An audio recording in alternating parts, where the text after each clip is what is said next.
Thank you for having me. And good evening, good afternoon, good morning, wherever you are. I'm speaking to you from the beautiful Barcelona. I'm actually here this week also for the SASTR Europa conference. And it's my first in-person conference in the last 2.5 years. Um, so you can imagine, I'm super excited to meeting with you all here and also meeting many of the technology leaders, especially in Europe this week. And I can't help be reminded how much our professional life and our personal life has been changed in this pandemic. I'm trying to see if I can get my slides. Fantastic, thank you. We mentioned a little bit, change, is we are the biggest and largest social change platform that empower people everywhere to create the change we want to see, right? In the last few years, we reached a critical mass as the #1 digital platform for petitions in US and much of the world, giving people a place to realize the change they want to see in their life and community. Right. Currently 100% funded by millions and millions of users like you and me, and we treat financial self-sustainability, which is huge for a nonprofit-owned organization. So we believe that we're in a perfect position to move on to the next step. Now the challenges is how do we do that, especially consider the time that we're in, global pandemic, and now yet another war. Users come to change because our mission and their passion to change the lives, the community, and the world for better, right? So we have to put our users first. And our employees join change because of our mission and their passion to do good. So right now, as a leader in the company, I'm constantly trying to funnel this passion into focus areas where we can actually have the biggest impact to our users. Always put our user first. To start with, petition starters. These are the people, users who create petitions, right? Petitions will always be the core of what we do and who we are. And that's how we got into this moment, right? What are petitions? Simply put, it's the single most widely taken civic action beyond voting. So we have seen many critical elections happen in different countries in the last 2 years: US, France, Australia, Colombia, and so on and so on. What we did during this critical time is we mobilized our organizer success team to support our organizers, these starters who created petitions on the ground in each of these countries. On the technical side, what we did is we completely rebuilt our startup petition workflow to dramatically reduce the number of steps to create powerful petition, to improve our UX, ultimately just help our users to create petition faster and more powerful. Our success today is also a recognition of the power of technology to change the world. We must to build user trust and protect their safety. The recent Russian-Ukraine war reminded us our user data could be great interest to certain state actors. We have seen, unfortunately, increased DDoS attacks ever since the war started. We actually have made quite some changes to update our certain features to block access to user informations. We stopped taking contributions in Russia while doing everything we could possibly can to ensure our site is accessible in Russia, for example. Since the war, we doubled down our investment in security monitoring and incident responses. Every little thing helps. We also innovated in petition for the last 10 years, where we've become the leading platform of choice for racial justice movement campaigns. In addition to support some of the largest campaigns in recent history, speaking about technical scaling challenges, we also created a racial justice fund. We have donated $10 million to support nonprofit organizations that are dedicated to racial justice. So basically putting money on where mouth is. Now, when we're putting our users first, many of our staff are consumed by the news. The work with petition organizers or going through these petition contents day in and day out are extremely challenging and make us exposed and stressed out. It's a very demanding job in this time. We need to take care of our staff so that they can take care of themselves before we can take care of our users together. So for me, I reminded myself, I learned and relearned how to be an empathetic leader. And I think this is every leader in all levels can do. Let's focus on the simple things. For me, I want to be present and listen to them. I make time for my staff. For direct reports, I have weekly one-on-ones. And I also create space to have skip level one-on-ones. In a remote first environment, I packed my suitcase, in the last few months and start to visit some of our hubs and offices to make that human connection. To support our staff, we also put in quite generous benefits, including paid leave of absence, for example, for people who are impacted by the recent war. One of my engineers actually went back to Ukraine to help his relatives. In addition to the security monitoring response initiative I mentioned earlier, we also rolled out additional security trainings. We make changes to strengthen our application security, and this is going to be an ongoing critical effort for us. And we also need to improve our physical security for our staff, which is quite unique for change compared to many other application developments house. Many of us probably hear about mental health and mental health awareness. Now, I would say that having that benefit, well, it's great, itself is not enough, right?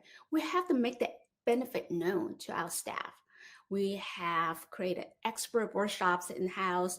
We encourage time off and actually ask staff to take the time off and give them flexible work times, give space for them. I'm sure this week you'll hear a lot more on these topics in Women Tech Global. So as we reach critical mass, as the go-to platform for petitions, we have to focus on, as the biggest tech social platform that is purpose-built to enable a healthier, more participatory civil life. So how do we do that? Well, we need to keep growing, we need to keep our growth mindset, right? Speaking about growth, we need to first deepen employee engagement. One way to do that is to increase satisfaction and happiness of our staff, which come from two main areas, mindfulness and curiosity. And curiosity starts with having a growth mindset.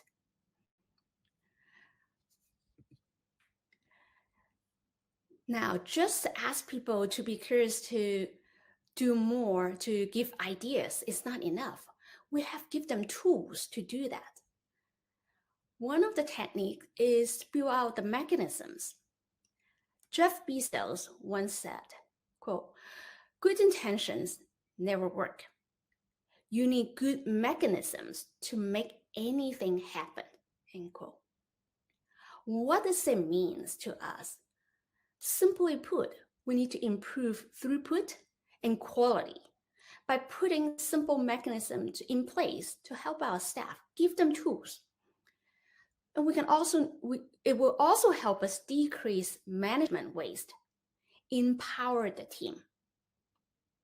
When we say ideas can come from anyone and any levels, well, we need to encourage the staff to submit ideas. But before then, we need to first show them how to. At Change, we have conducted a lot of trainings, in-house trainings, to provide working, one of the concepts that we follow is working backward method that make famous in Amazon. So we conduct trainings and provide those document templates to help our staff to have a fast start. Tennis is another mechanism that we use. Tennis can be expressed at the team level as the team's values, and it will help them to guide their decisions, right? In our case, we created and we are in the middle of rolling out operating principles will help to empower each team to make decisions. We can have, top-down decision-making all the time. It will create such a bottleneck. Instead of me to make every single decisions, I need to empower my team to do that. And to do that is, as long as we create the envelopes, we create the tenets that we can all agree on, in this case, is the operating principles. Many of us, quite well aware of OKRs. We use OKR as well. We want our OKRs to be clear and easy to understand.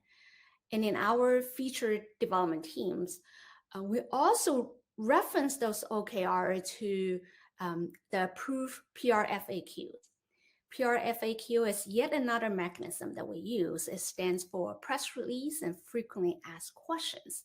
It's one way for us to identify ideas and product features, product initiative. So you see all these mechanisms, they work together, provide tools for our teams, our staff to do their work. As the technology leader of the organization, I wouldn't be speaking to you now if I don't put engineering excellence front and center.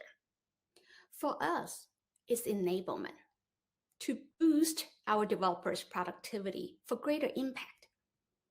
This year, specifically, I set out technology strategy in 4 major areas. Automate our manual process for scale using AI and ML. And we want to do it responsibly, like the previous speaker just mentioned. Modernize our cloud-native infrastructure to dramatically shorten our development time, our deployment time, and improve code maintainability.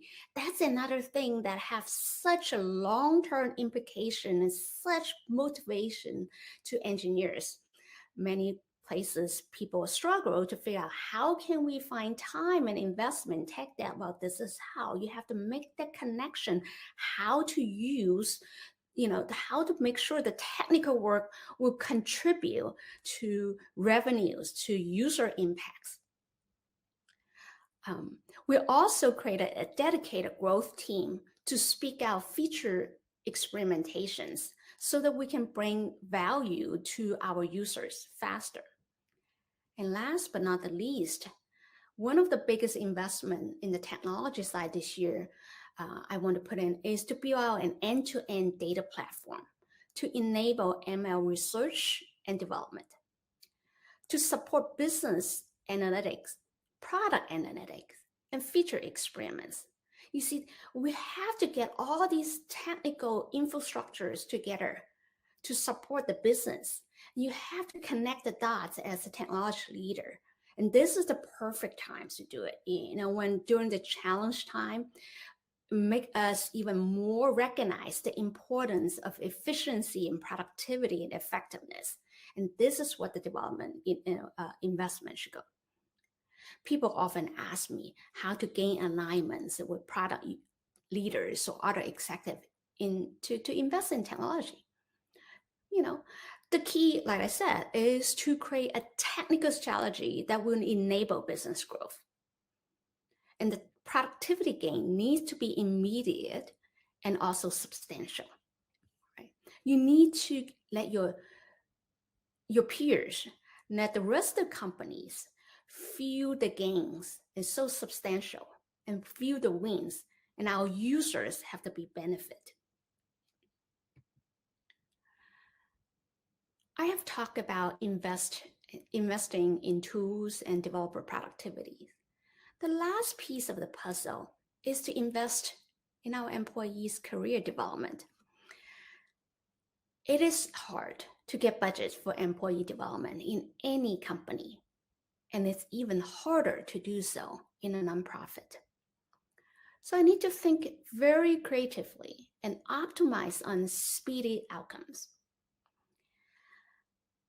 First of all, I need to identify the most relevant techniques for the right people for their needs at the right time.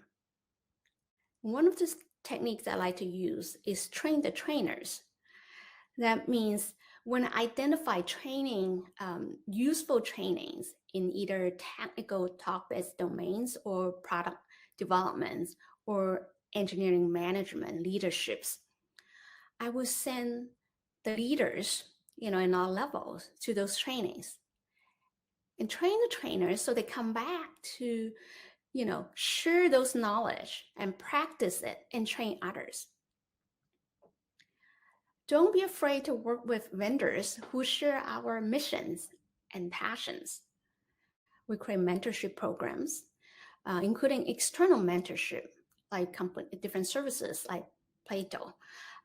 They provide mentorships for engineering leads and frontline engineering managers.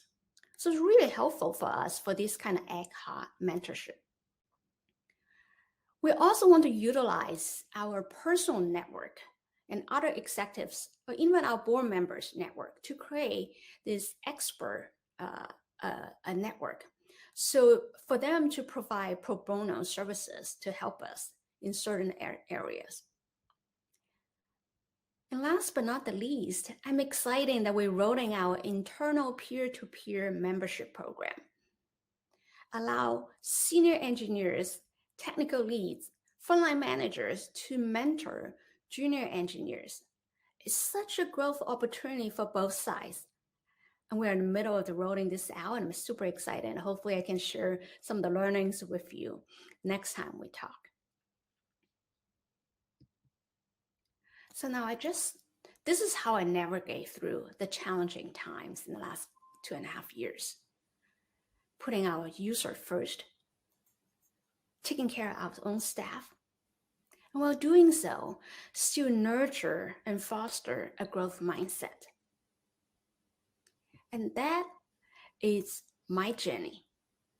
And would love to hear yours and share, learn from you. And hopefully I get the chance to do so. Thank you.